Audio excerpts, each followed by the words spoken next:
আমাদেরকে আসি বলে যে তোমরা এখান থেকে যাইতে হবে, তোমাদেরকে যাইতে হবে। ছেলেকে ধরে নিয়ে গেছে,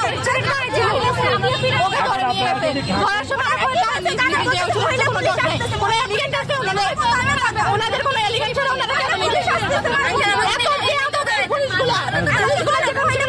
মারামারি করে এখন, ওদেরকে মারে, ওদের গায়ে হাত দেয় পুলিশ।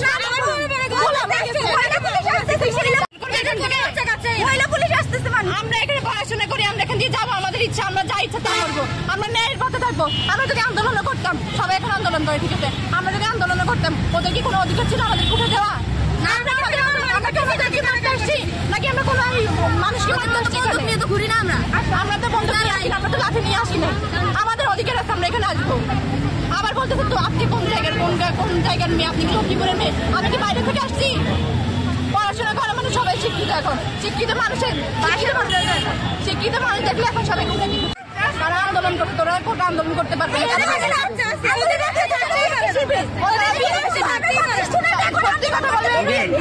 আওয়ামী লীগ কোনো দোষ করে না, ঠিক আছে, বিএনপির মানুষও খারাপ আছে, সব জায়গায় ভালো মানুষ খারাপ আছে, ভালো মানুষ খারাপ মানুষ না, কিন্তু বলাবেন আসছে, বলাবেন না আন্দোলন করতে, ধরে নিয়ে যাবে। কোনো দলের সমর্থন করে না?